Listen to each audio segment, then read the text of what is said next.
Is Dr. Manny. Welcome to Asylum. Okay, so the concept we're looking at in this one is fear, but I want to move beyond what you'll usually get in a lot of cases, which is some random, not really super useful pep talk that says, "Hey, Dr. Kwanzaa, thanks for joining." Um, I don't want to go into the usual pep talk that says, grab your balls and jump in, because that just does not work. So in reality, in order to truly understand fear and to use fear as something that makes you more powerful, what needs to happen is you need to have several things in place. First of all, you need to be able to label and recognize when you are in a moment of fear. You need to be able to be honest with yourself about it and be like, oops, I am afraid. Just filled my diaper up. This would be a good time, to change to a better pair of Depends. Essentially, until you label something as fear, then you're not really aware of what your system is doing. Because what your system is doing when you label something as fear is it's going into fight, flight, freeze, or faint, which essentially means that your prefrontal cortex isn't doing what it's supposed to do. You're not. Your higher self has left the building. Hey, John. Hey, Doc Millette. Hey, Carol. Hey, Margaret. Hey, Nancy. Thanks for joining, everybody.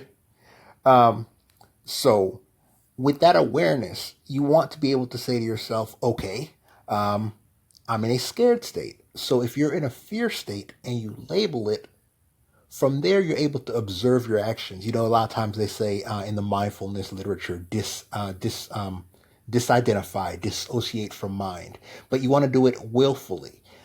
Because when you hop out and become an observer, what happens is you don't disconnect from reality. You don't go into a scripted mode. Okay? Scripted mode, like I said, fight, flight, freeze, faint.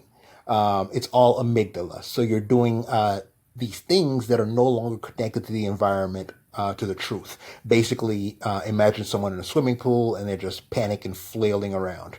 I mentioned that specifically because John is here and John pulled me out of a pool in seventh grade. So the flailing metaphor works well, right?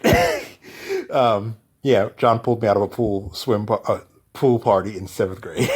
uh, so now, when you're in a state of fear, what happens is your mind, your working memory, which is what you essentially experience as your consciousness, can only hold a certain amount of information. It holds that information, and as part of the decision making process, it looks at that information and it comes up with a valence, a flavor, a sense of whether you're in a good place or whether you're in a bad place. And that's what you experience as the emotion in the moment. Now, when the emotion is fear, what that tells you is that what you're imagining in the moment is not your goal with the steps for the outcome, but you're imagining a defeat. You're imagining the loss. You're imagining the lack. Say something really simple. Say you have a stage performance tomorrow. Now, if before the performance you go into a fear state, and we'll go ahead and give it a different label in this case. If it's a fear/worry state, it means that instead of being in a state in which you're visualizing the positive outcome, the best of situations, how you're going to say your speech effectively, how you're going to maintain the energy in the audience, how you're going to make eye contact, what to do after you get off, how to connect with the audience, just whatever elements that would make for your best performance. None of that is happening. None of the connection with your material is happening. So essentially, you're setting up for a self-fulfilling prophecy of underpreparedness, because as the time advances, you're going to be less prepared than you would have been had you had a system in place. Okay? So beyond that, so what's important to note is it's not the fear specifically itself that's the poison. A lot of times it's like, oh, overcome the fear, grit your teeth, bare your knuckles. If your mind is in a state of fear, then the poison is taking hold. Then the image of the outcome is not the best, most complete image. Your performance is not the best performance. Your attention is not fully focused. And even further, when you come back to that same challenge later, it won't be as a grown, progressed, advanced version of yourself. Hey, Doc Andrews. Hey, William. Thanks for dropping by. Hey, Neka, thanks for dropping by. Hey, Mia. So, again, it's not the fear, it's not the negative feeling, it's not the discomfort, it's not the cold clamminess. It's what you're giving up in exchange for it, because your working memory, your consciousness can only hold a certain amount of information. And if you're holding that information in a tight, constricted scarcity way, if you're already imagining the loss, then you're not swinging through with the punch. You're stopping in the middle. You're not, if it's a social situation, you're not really, and you're scared going into a discussion, then, and there's a whole book about this, Crucial Conversations. You're not really present to what the person is saying because you're imagining the worst outcome. You're not imagining an intentional set of steps. After you come out of the thing, you won't feel like you've made progress. Hey, Jeff, thanks for dropping by. You won't feel like you've grown. You won't feel like you've learned, and you won't have a replicable set of schema, which going forward you can use so that each iteration of presentation to the fear results in you becoming substantially more prepared and advanced, so that when that context comes up, you further your process of wisdom, development, and mastery. That's the actual cost of fear. Okay? So I want to get that out the way, where a lot of times we're like, if I'm able to not crap my pants, I overcame fear. Bull crap. The cost of the fear is the thing you didn't do on the other side. The cost of the fear is the relationship that didn't move forward. The cost of the fear is the fact that instead of going down the shortcut, the fast path, every time you get to that alley, you go around and you're losing a couple of hours a day or a few minutes a day that eventually adds up. The cost of the fear is the relationship, again, that you didn't build. The cost of the fear is on the other side, the person who was waiting to hear something from you and you didn't say it.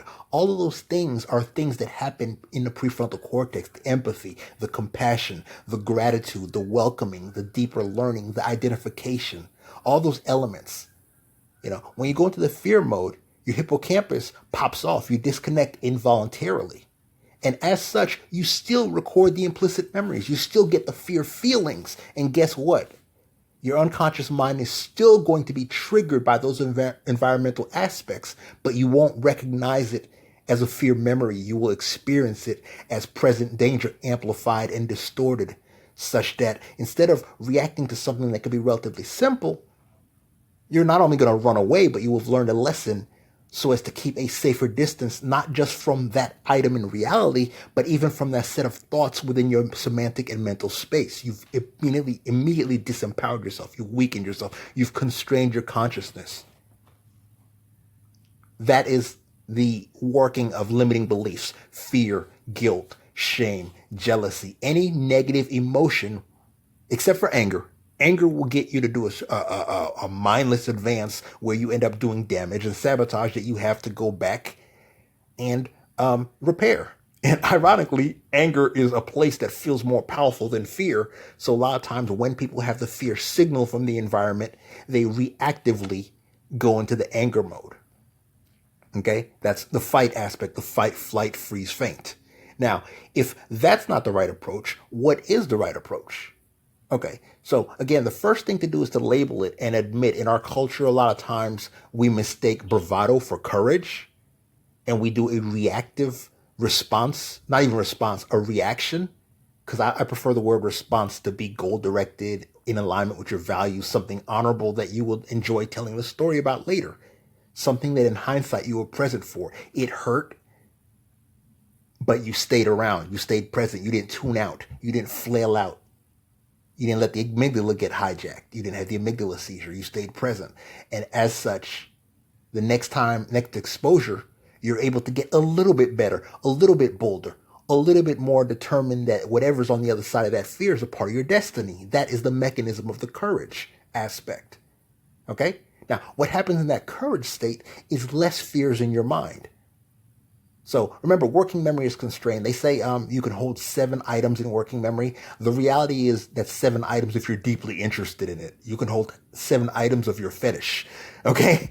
So unless you into some scary fetishes, when you get fear, you got about 4 slots in that bad boy. And usually you're going to zoom in on the slot that's scariest. You get the tunnel vision and you're going to react. So how do we face it and how do we overcome it? Quite simply, the way you do it is something's going to happen. It's going to scare you. If you get to the point where you can recognize when you're afraid, take that quick deep breath, step back, and in your mind set the intention, I'm going to separate fear from danger. Danger is the empirical reality outside of your mind. Fear is the amplification, the activation of stories, the pulling away, the blaming of someone else because they didn't let you know that whatever was around the corner, the immediate resignation and sense of loss. All of those elements are the fear. That's distorted. That's disconnected. You don't want the fear aspect. You want the empirical aspect. You want the danger. Because what you want out of it is to look at what's empirically there. Prepare to be evasive with the danger so that you don't get the damage or so you minimize your damage. Avoid kicking your entire endocrine system into overdrive, resulting in some activities that you're going to have to undo. Avoid self-sabotage, avoid stories of prior defeats, avoid flashbacks of every other time you crapped your pants in a similar situation. None of that is helpful in your mind. What should be in your mind is a set of intentions, a set of rituals that you've over-rehearsed. Okay? Now, in order to put those rituals in place, what you want to do is start labeling fear triggers. You can't label fear triggers until you admit to yourself that you're afraid. Okay? You may be walking around angry all the time. You might be perpetually, hey, Nichelle, thanks for joining. You may be perpetually angry. You're the mad person. You got the bravado. You're reactive. You know, you take the delusional position that people think you're brave because they don't like coming around you. They're not avoiding you because you know, they're afraid of you. They're avoiding you because you're disorganized, angry, and toxic. You know, it's easier to be afraid. You know, hey Cynthia, thanks for joining. So essentially, again, what you want to look at is what you're losing when you're afraid. Okay, that's what's going to motivate you to shift your perspective. Okay, so you want to be like, okay, I am afraid. What is what I'm afraid of on the path to what I want? If yes, then what is it that I want? How badly do I want it? And what are the paths that I can take that I can minimize these various dangers? And then you talk to someone else who's done the thing before and you ask them, hey, I'm afraid of this. And they'll tell you that's nonsense. We're all afraid of it. We just jump in. And for some of the things, they'll be like, oh yeah, don't do that. That'll end you. Okay. So you got to ask, but you got to ask people who've done it, not the people who've tried and failed, who are sitting at home on the fence, discouraging everyone else. Cause there's a whole bunch of those. And when you start out, that's who you're going to run into first. Cause they're the most vocal in that space. Cause they're the ones that sit around and tell the stories of how they almost did it in the loser circle. So you're going to get a lot of cynicism. You're going to get a lot of negativity. You're going to get a lot of idea vampires. You're getting a lot of people who are going to suffocate you when it's time to face the fear. They're going to make you more scared because as far as you can see, they have all this knowledge about how to do the thing. Yet here they are telling you how scary it is. So clearly they got their ass whooped doing it. Instead, what you want is someone who's able to tell you how to overcome certain elements. Someone who's able to be honest with themselves and vulnerable with you about it and be like, yo, this is the part that knocked me on my back. But I rested for like 2 days and I got back up. You know, I made sure not to take that left turn when I hit the fork in the road, you know, where the scarecrow is grinning, whatever. You know, part of facing the fear is being prepared and having a ritual. You know, it doesn't matter if it's throwing salt over your shoulder after you walk under a ladder. You have to have something symbolic that acknowledges that you recognize the trigger. Okay? Now, next from there, at that point, once you label the trigger, once you recognize that you have the fear, and then you label the fear triggers, the elements that you know put you into that scared state, then there's the element of going out and asking mentors, coaches, people who have done the journey, or people who are able to actually listen to you and hear the journey that you want to go through enough that they're able to pull from their own knowledge and help you get certain aspects. People who are able to be honest enough about their own fear to tell you, hey, that part, I still crap my pants when I go there. That's why I take a team with me. You know, that'll help you face that element of fear. A lot of the elements of fear, as I mentioned before, are about kickstarting your brain back so that your hippocampus is working. Okay. Now, what your hippocampus does is what's called the comparator function. Your hippocampus compares the desired outcome with the current state. Okay? Now, when you do this right, you do what's called mental contrasting, where you figure out what you really want, you figure out where you are now, and you let your brain figure out how to get around the fears on its own. That's what your unconscious mind does. It'll start gathering evidence. You'll start becoming obsessed with certain aspects of the journey. But first, you got to be honest with what it is that you want and what's standing between you and there. And you have to do a courageous search of people who are willing to tell you the truth about the journey, people who have been there, who have the empathy of having made the journey and having landed on their butt a few times. Not someone who, like by some fluke, made it magically one time all the way through. That person will get you screwed up every time. Anyone who's aced it and all their branding is about how much shining they did, that's not who you want. Okay? Because not only is that person going to be like, well, it worked for me, I don't know how you got messed up. But they might make you feel lesser than for being human, because you essentially piggybacked on the wrong person who had more luck than reality affords the rest of us. Okay? So that covers that fear aspect. Now, that being said, what you want to do is, after you've labeled your fear, exactly, receipts, Michelle. After you've labeled the fear, after you recognize your triggers, you want to observe what your fear process looks like. What do you do when you're afraid? Okay? Now, a lot of times you'll have to go back and label the triggers afterwards, way after you change your diaper. Okay? So you'll have to recognize, what's my afraid? Am I an angry afraid? Am I a bravado afraid, where I start talking louder than everyone else? When I'm afraid, do I freeze? When I'm afraid, do I blame other people for the situation? What are the things do you do? Do I immediately go sour grapes and decide whatever's on the other side, I don't want it anymore? Because the brain has to deal with cognitive dissonance, so it does a lot of these different tricks. The key is to notice which ones you do so that you know when you're afraid. And then you can come back after you run this away to safety, because you want to live for the next fight, right? So if it's really some scary stuff that's about to end you, run. But you want to run present. You want to keep a memory. You want to be aware that you are running. Or if you're being injured, you want to notice how whatever's defeating you is doing it. If you come up against this thing and it's whooping your tail for 20 minutes, please make it a teachable 20-minute moment. So that next time they come around, you be like, oh, I remember that dude likes to spend the first 10 minutes tenderizing the left side of my head. After that, he likes to sweep the leg so that I can spend some time under his boot. So chances are next time you see dude, he's going to switch up his style, but know that he has a preference for tenderizing the left side of your head for a certain amount of time. Hopefully I said left side right last time, so I don't confuse whoever and be like, well, he said right side last time. Focus on the part that matters, right? So in each experience, when you tune out, that's when your hippocampus shoots off, tunes out. It disconnects, it goes offline, and it becomes all amygdala. So that not only are you not learning, you're not creating schema, so you're not developing confidence, you're not developing a true courage. Next time you come back around, you won't even have the benefit of experience because you weren't present, you tapped out. But if you say to yourself, okay, I am scared. Okay, I am watching myself do my scared thing. I got to remember to tune back in. Oh yeah, when I'm scared, I hold my breath. I would sure hate to pass out and hit the cement. It's not as soft as it looks. So I'm going to take a couple breaths. You notice your breathing when you're scared. Okay? You notice you notice whether certain people make you feel less empowered when you're scared.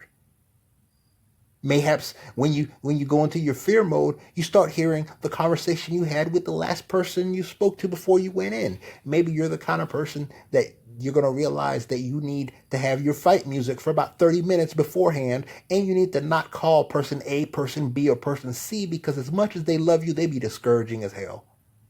Discouraging being courage is in that word. So you show up in fight time and your knees are wobbling because you called the wrong person for encouragement.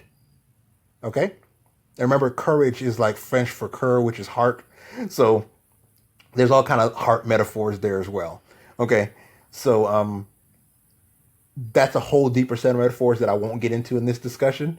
But I'm planning to do several other audios this week that dig deeper into other aspects.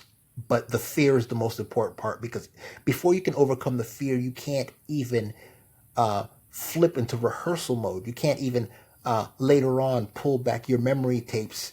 I like to think of them as videos and series of pictures. You can't even pull those back. Hey, Jad, thanks for joining.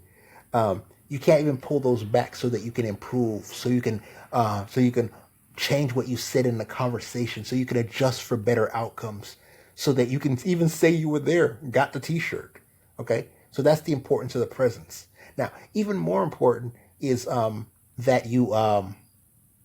the presence allows for an habituation response. Okay? So you'll be scared less early. Hey, Zaire, thanks for joining. Maybe next time you won't freak out at the gate. Maybe next time you'll freak out when you hit the front door. Maybe next time you make it past the foyer. Maybe next time you make it up the stairs. And obviously this is a metaphor for different stages of depth of engagement with whatever you're scared of. But the key thing is, in order to face it, you have to acknowledge it in the moment. And then you have to increasingly realize when you tap out. And one of the things I do in my coaching program is teach you to recognize all the different behaviors that you're doing that let you know that you're not, Elvis has left the building. You're there physically, but psychologically, you're disconnected. You're in scripted mode. You might be in rage scripted mode. You might be in rant mode. You might be in blame someone else and make yourself feel better because you're not the most scared person in the room mode. None of these is going to get you towards the goal. Okay? Remember, the major loss that happens in fear is not that you're sitting there in the corner shaking, not the cold sweats, not the clammy hands. It's the thing that you're not thinking about in the moment, and as such, the opportunity that you missed, the opportunity to learn, the opportunity to grow, the opportunity to expand your consciousness, the opportunity to move to the next level of who you are, the next stage in the journey. None of that happens while you're afraid. And if by chance you make it across the bridge, metaphor, if you make it across the bridge to the other side, the next time you come across that same bridge, you're still going to have the full level fear because you didn't come up with a set of scripts. You weren't present. You just kind of tossed yourself at it. You didn't grow. It wasn't a process. It was, success by epilepsy in that case.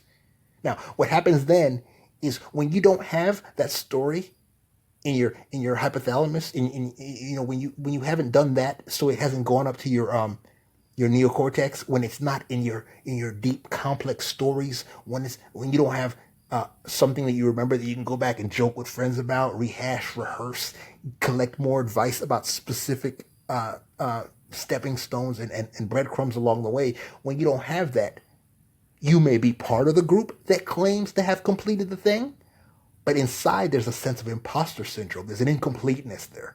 There's a sense that if you guys get back to that same place and you got to do it again, it's going to be awkward and embarrassing because you're going to be like, what I had meant was, that's not the process of developing a confident, competent,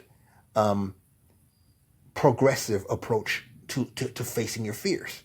Okay. And beyond that, when you tap out, when you zone out during a fear and you go into a scripted mode, later on, you actually don't remember what happened in that situation. You remember your projections of what happened in that situation. And as such, a lot of times you remember what you believe the person said, what you were afraid they were going to say. You missed an entire array of opportunities. You missed an entire set of branches of things that could have been discussed, intimacy that could have been forged, new relationships, new places, new foods you could have discovered, new adventures, new ways of being. All of those things are on the other side of that fear waiting if you remain present enough to come up with a little piece of a script. Okay? Now, so the remaining present is important because after the fear, after you're safe, you're going to want to find a place and you're going to want to evaluate the situation. Now, a lot of times, based on how the fear happened, who was there with you, and the way in which the people to whom you reach out to discuss it reflected to you, you may end up in a state of guilt, feeling like you did something wrong by either running or even though you feel like you may have done most of your best, because you knew that while you were there was a little more fear in your mind. You weren't fully present. You feel as if you underperformed. I could have said this. I could have done this. I should have done that. And then you start regretting the outcome, but you don't do the regret in a healthy learning way. You do the regret in a guilt laden way where it beats you down and it makes you feel less competent. And as such, it hits your confidence, it hits your self-esteem, and essentially it creates a bit of a rift in a relationship with you and yourself, because you're going to remember that every time you think back to that event, you're going to go crap all over yourself. Now that's the guilt. Even beyond that, even more pernicious and toxic than the guilt is if you decide instead to soak in shame. If you decide that something is intrinsically wrong with you and you internalize that event as a definition of a limitation of who you are, what you are capable of, and what you have access to in the world, and as such constrain and contract your consciousness, you develop a state of resignation. You develop a state of being lesser than those who have made it across. And who knows, one more try could have done it, one more focused attempt. Most of these things, as they become more complex, you're not going to get it right the first time. And it's going to be awkward, humiliating, clumsy, and look stupid. But the people you see doing it well, they've had a lot of practice in private. And a lot of that practice was mental rehearsal, the ability to think through the thing by pulling back the pieces from the prior exposure, such that now you have this accumulated experience in your hippocampus. Okay? And remember, as I mentioned earlier, the hippocampus, when you give it where you want to go and you give it where you are, and now that's in walking space as well as in metaphorical symbolic space. You know, if you're like, I'm sad, I want to feel happy. Your hippocampus will be like, well, you'll feel happy if you do A, B, C, D, E, and F. It happens that nowadays commercials will jump in and tell you you'll feel happiest if you have a burger, or you'll feel happiest if you're wearing these Nikes, or whatever other product. But the reality of it is that when your brain opens that loop, there's a space in there during which, if you find a quiet time, a quiet space, your brain will start coming up with a set of potential steps to try. And if you reach out to people who actually have done it, people who have done it honestly and who've done it in integrity, people who are willing to be vulnerable, people who have the confidence of the new stature. Because people who did it clumsy, like I mentioned earlier, they're not super confident. And when you bring it up, all they're going to do is tell you war stories. They don't have the steps along the way to tell you that you can replicate and measure for your own results, nor will they be confident to tell you about their steps because they still have a bit of fear and clumsiness and awkwardness and possibly some guilt and shame around it. Okay? So now going back to what you do afterwards, and I know this is super nonlinear. The benefit is that when I get this transcribed, there will be editing goodness because my editor will organize this for us, which is awesome. Okay? So that lets me be nonlinear and you stay sane listening, well, reading it. So after the event, you don't want the guilt, remember, because the guilt kind of puts a negative flavor on certain actions. And when you do that, what happens is you develop a bit of a resentment, a negative valence towards that particular action. Later on, when it's time to use that action in a different context, just the use of that action as part of the context will make you have a little bit of fear. You know, like if you have a fear around riding the bike, anytime some bike riding stuff come up, you get in your funny feelings, right? Now, the shame, if you bring it back with the shame from the disconnecting, then later on when you're triggered, you go into that shame mode, you're going to do shame scripted behavior, whether it's a shame that's so deeply pitted and goes so wounds you so deeply that you go into a contempt mode and you lash out at people, a shame that turns into an anger, a shame that results in a victim positioning and a resentment at feeling stuck as if everyone else is able to do it but you, and as such the universe is unfair and the person that brought it up that we should do it is an a-hole. You know, if all those things are happening, then you've essentially given away the power. So instead, you want to go in a neutral regret mode.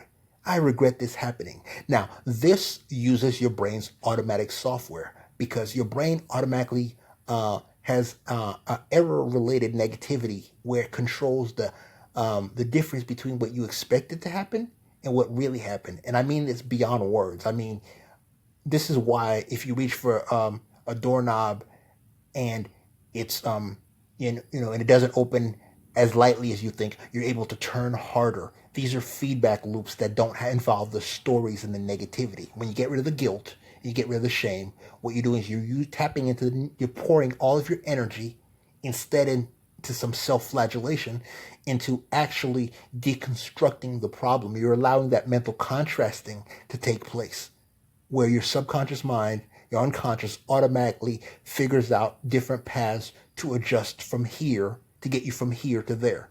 Okay?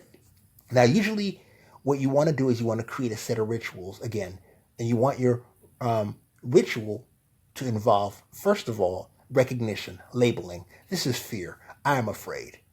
Okay? Then it's like, okay, let's see what I do next. You become observer of mind by labeling. Okay? What I do next is I pretty much want to make sure I check the real danger. What is the real danger? Knowing me, I always blow these things out of proportion. When a spider shows up, I jump extra high, so it's probably a smaller spider and not a poisonous tarantula. Or when this person shows up, everything coming out of their mouth makes me Hulk smash. So really, whatever they said was probably not that insulting. It's just that I hate the way their mouth moves and their eyes are the way it's placed in their head. I don't like to see this person talk. And their breathing bothers me too. So when you're aware of that person being a trigger, their face, their presence, their cologne, I don't know, whatever. When you're able to label that, then you can say to yourself, oh, here we go, let me see what I do next. And so scripts are going to run, some autopilot's going to happen, and you're going to be able to be like, okay, this is stuff that's self-sabotage. This is stuff that's sabotaging a relationship that I need. This is stuff that as long as I'm sitting in this room saying these things, I'm feeling like lesser than my best self. Okay, so all that happens while you're still there, but you stay present. You don't disconnect because you need to be present for the hippocampus to do that work. You need to sit there like, oh, this person makes me uncomfortable. That's the word I need right now. This person is making me annoyed. Oh, wow, they just said something kind of funny. That was clever. I had a little bit of relief in there. I guess that's why I come around, because occasionally they say some clever stuff. Oh, wow, looks like they tricked me into going into a state where I trusted them again. They're going to take this information. They're going to throw it back in my face like I always do. That's the source of the fear. Hey, Doc Paula, how are you? So essentially, as you start to label these things, you become the observer. You put the words to it. Now, words sap a lot of the emotional energy and the uncertainty out of a situation. And a lot of times we're afraid to put words to a situation for fear that we might put the wrong label. I'll tell you what, any label is better than no label. Mass uncertainty and chaos as stuff rummages around your unconscious, that's exhausting. Your endocrine system is going bad crap. Put a label on it. Give it a first shot. Okay? Be like, I am angry. Okay, why are you angry? I am angry because of him. Oh, wow, I am blaming now. I have gone into blaming mode. Will that help me get to my finish line? Now, it's having all these different things that you can do instead of sit there frozen. It's knowing that the first thing you're going to do is assess the real danger and stay and observe. Watch yourself. How fast is your heart beating? Is this a life and death situation? Is this a threat of loss of status that is triggering me into this toxic ego state? Is this me being triggered by some prior childhood memories? Is this more me than the situation? Okay. So again, that's the evaluation state, because the way you act in that state is going to affect afterwards. After you've established safety, after you return to a baseline, after you and the person who you were possibly arguing with are back in love again, or back in like, because in theory the love was there the whole time. It was just hard to tell over the way y'all were, shots fired back and forth. So when you feel the way, by staying present in that state, you did your best, because staying present is the hardest part. And, a couple words might pop out that you don't like to use in front of, like, humans or even animals sometimes. You probably don't even like to use the words, like, you don't like them coming out your mouth because, ew. But when you see that happening, as long as you try to stay a bit more present and you've done your best, the next step, again, is never guilt or shame. It's a neutral regret, which allows your mind to work in that open state where instead of pushing that memory deep into your past so you can't access it, you're able to kind of go back. And this is part of the self-acceptance and the self-love stuff. These are memories that are going to be inside you. Don't put them down as poison. Don't put them in there as a wound that every time you pull them back, you're going to go back into this toxic state. Do the free reframing, do the evaluation, do the reflection, do the sitting in the discomfort of the regret, and notice and label when you're blaming so that you can have the relief of being angry and suddenly it's no longer you. So that you don't sit in the shame, so that you don't sit in the guilt. Okay? Notice if after the event you're in the guilt or in the shame and say, wow, I am shaming myself. And the shame really, it's a matter of when you're like, what's wrong with you? You're so stupid, blah, blah, blah. When you're using that language against yourself in that loop, being as your words are the closest thing to your unconscious, your words are the one thing you can't escape from. Those words looping in your mind. When you're in that shame state and you're lowering your self-worth and you're revving that engine, notice that, label that, like, oh wow, I am shaming myself. I am angry at myself. I'm internalizing an event. So I'm sure not focusing on how it could happen better. And I'm sure not preparing myself to want to go back in that situation and go another round, because I know this kind of emotional butt kicking is going to be waiting for me on the other side. This is how I treat myself after something comes up of which I was afraid. And as such, this is the part I'm really afraid of. It's not whatever happened on the outside. It's the way I treat myself after the event that's killing me. That's the differentiator between threat and promise and possibility and opportunity. Okay? So when you tune into that and you listen to that, then you be like, okay, I am guilting myself. Well, what's more productive than guilting yourself? How about you look at the actions that you did? Notice which ones got you closer to your goal. Don't throw away the baby in the bathwater by suppressing all the memories. Deconstruct the event. See the elements that worked. Pat yourself on the back for having the courage to do those, the wherewithal to pull those into memory within the context of that fear. Wow, you were able to reach into your prefrontal cortex in the midst of an amygdala hijack. Fantastic. You only half filled your diaper this time when you crap your pants. Grab the elements that are productive, that are contributing to the forward process. The second you throw all that stuff out, that's sabotage, that's self-sabotage, that's perfectionism, that's your inner critic being toxic. That's overwhelmed, that's shut down. That's you being 10 steps behind everyone else next time and throwing away the benefit of having learned from that particular experience, that iteration, that exposure. Okay? So look at the elements that worked. Some of them you put aside. You're like, good, pat yourself on the back, let it go. Look at the parts that didn't work.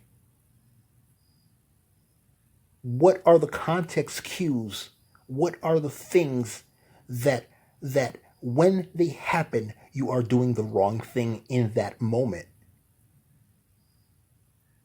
Don't be afraid of the whole event. Be curious about the specific sub-elements that are preventing you from getting to where you want to get. And the whole time you're thinking about this, this is why they say keep your why in mind at all times. Ask yourself, why the hell am I doing this?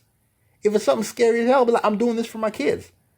I'm doing this for my future. I'm doing this for $5,000. If this is your first time on a huge stage and you're shaking at the knees, be like, I'm doing this because they did cut a check for 10 G's, so I should be at my best tomorrow, right? Because you don't want to get that money back. Motivation. Okay? So look at the elements that are going well. Let that be part of your self-concept, of your competence, of your confidence. Look at your strengths. Remember what you went through to get those parts to go well. Some of them you land on by luck after trying blindfolded several times. Maybe that's what you need to do with the parts that aren't working. But first you have to label the parts that aren't working, and you have to realize how you're responding or reacting to them. And then you have to set intentions based on those contexts. That's part of your ritual. That's how you move forward through the fear. You have to look at each piece and be like, okay, what are the emotions I have around this piece? This piece, I'm getting angry. Why? I get angry at this step every time because I'm a little bit ashamed, and it's easier to be angry than ashamed. But guess what? you've polluted the entire process. Because now when people bring up doing the thing, you're not going to think about all the different parts that you do great, that you're fantastic at. You're going to get pissed off because at some point you're going to end up having to do the thing and go through the anger part. So save yourself the energy. Go ahead and focus in, get curious about the fear, deconstruct those pieces. Again, turn around and ask some experts, some mentors, people who have done it successfully and overcome the fear. Not people who do it and they see them mad facing every time they do it because they haven't mastered it. Mastery involves equanimity, a baseline. Mastery involves presence. Mastery involves a connection with the environment, with the space, with the moment, with the here and now that allows you to be responsive, allows you to dance with the environment, allows you in the environment essentially to become one, allows you to be connected to all of the knowledge that has come before you as it relates to that specific action. And in order to do that, you have to have a ritual that you're iterating through, that you're running back and talking to people who are able to do it well, who are able to do it with a smile, who find joy in doing it. Because at one point they too are afraid, and they will tell you if they're honest. And if they don't tell you, stop listening to them because they're lying.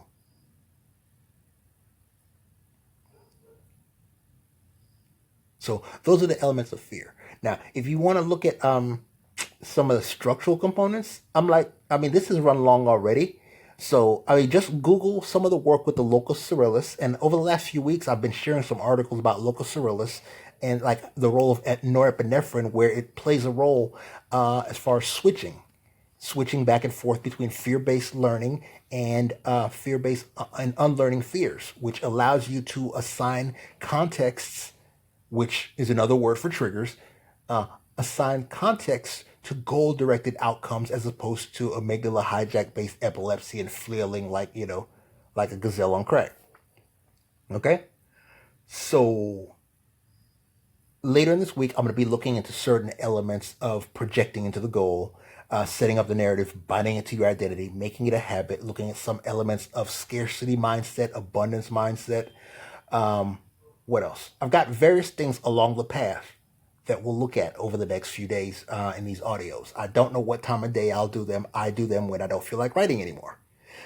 So I do my audios to procrastinate. And again, I have over the years created a ritual around this process because at one point, you couldn't pay me to get on here and do these live, because I was like, well, what if I freeze up? What if I can't remember the data?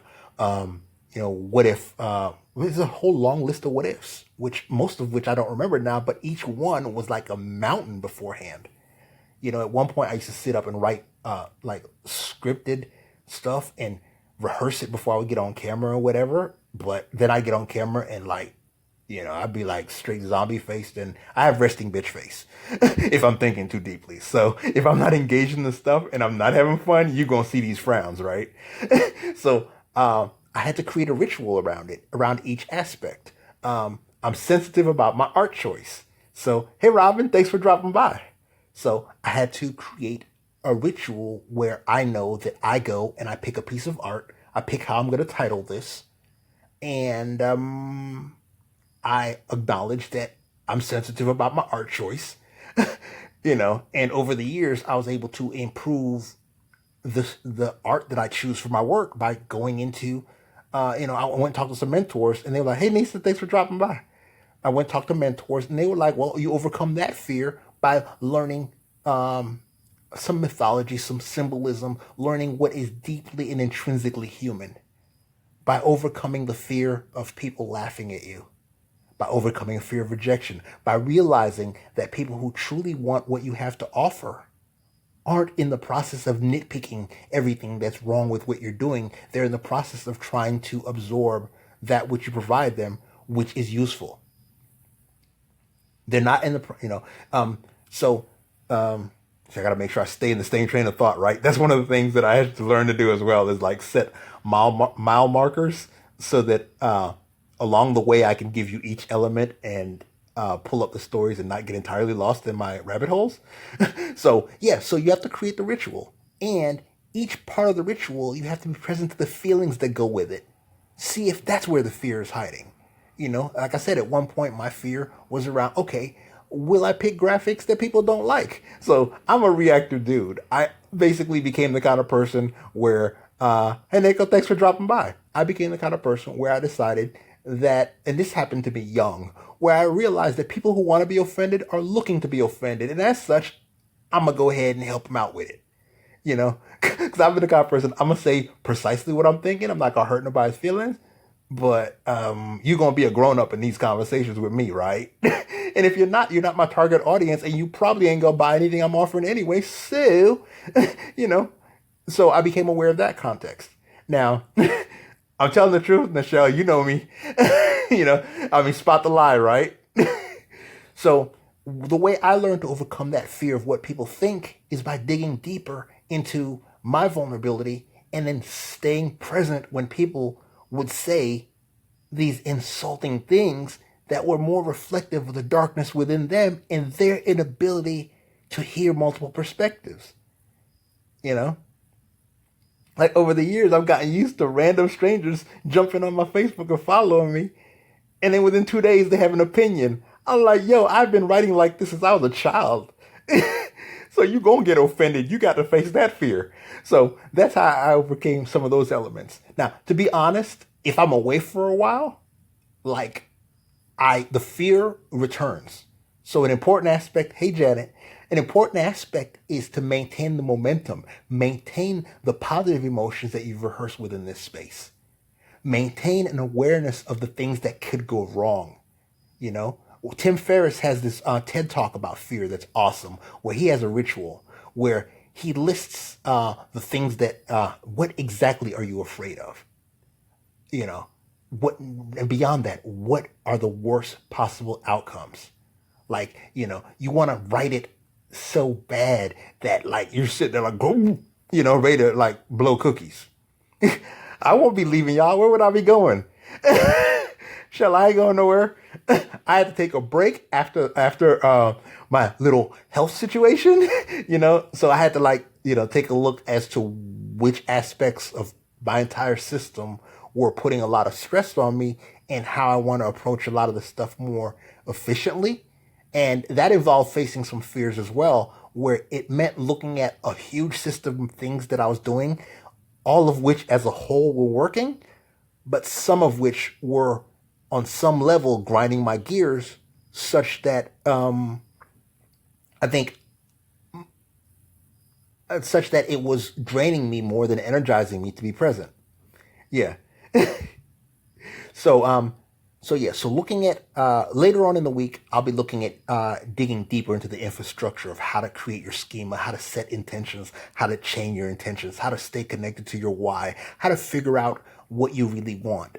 But beyond all that, the most important aspect is to recognize and label the fear, notice what you do during the fear, recognize elements of self-sabotage, recognize how you, hi Matata News, how are you?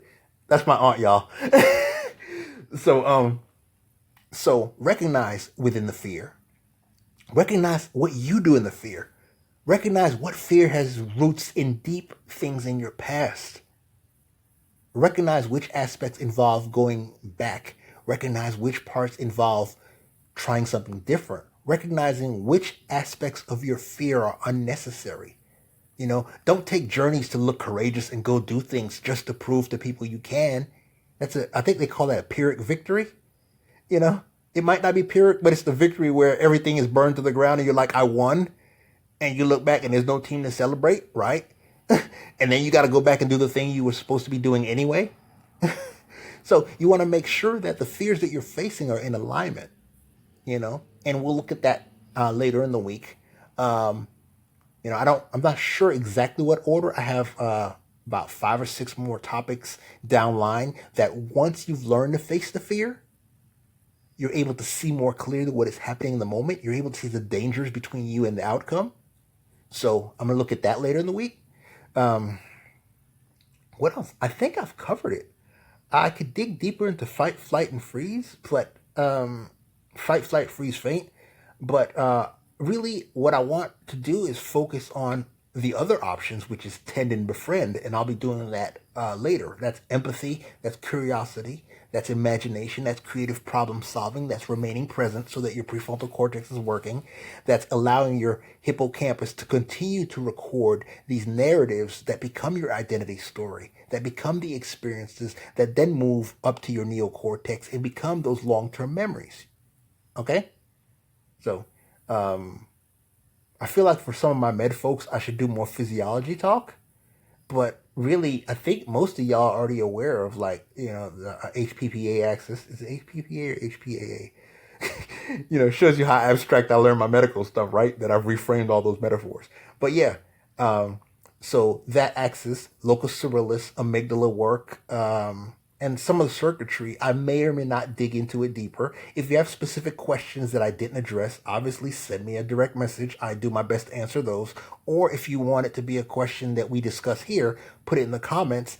If I don't know, I'm quick to be like, I don't know. So don't insult me. I won't be insulted with the questions. Don't worry about insulting me or hurting my feelings. But yeah, so welcome to Asylum. Welcome back. Thanks for joining me, y'all. I'm out. Dr. Manny.